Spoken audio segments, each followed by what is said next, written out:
সত্যিকারের ভালোবাসায় আর কিছু হোক না হোক, হারানোর ভয়টা সব সময় ভীষণভাবে থেকে যায়।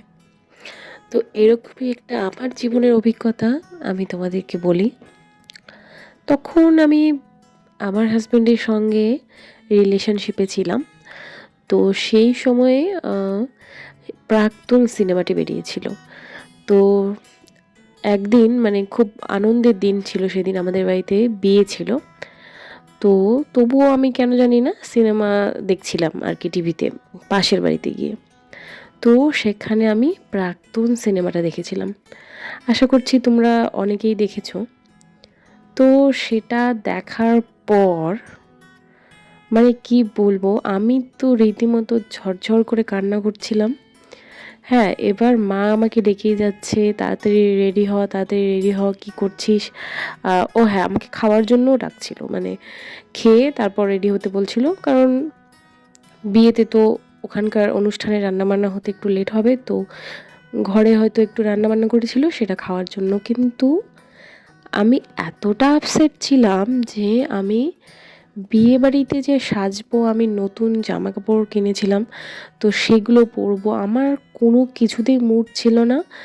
আমার মানে ভেতরটা থরথর করে কাঁপছিল যে কেউ কি করে এতটা ভালোবাসার পরে, তাকে ভালোবেসে বিয়ে করার পরেও সামান্য কিছু হোক আর অসামান্য কিছুই হোক, ভুল বোঝাবুঝির জন্য একে অপরকে ছেড়ে দিয়ে নতুন করে সংসার গড়তে পারে।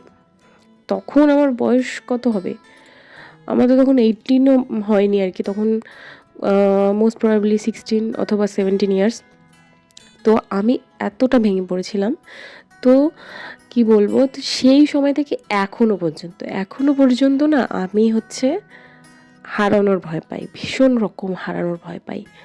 হ্যাঁ, তো এটা সত্যি, এটা আমি বুঝতে পেরেছি আর অনেকের থেকেও শুনেছি যে সত্যি মানে ভালোবাসা যদি ভীষণ গভীর হয় না, হারানোর ভয়টাও মারাত্মক লেভেলের হয়। সেটা প্রেমের শুরুর দিন হোক বা নিঃশ্বাস ত্যাগ করার দিন হোক, এই ভয়টা সারা জীবন থেকে যায়। তাই বলছি, যদি ভালোবাসতেই হয় না, এমন করে ভালোবাসুন আপনার ভালোবাসার মানুষটা যেন আপনাকে হারানোর ভয়ে কুঁকড়ে ওঠে, তার ভেতরটা যেন কেঁপে ওঠে, দমকা হাওয়া যেন তাকে নাড়িয়ে দেয়। ধন্যবাদ, সবাই ভালো থাকবেন।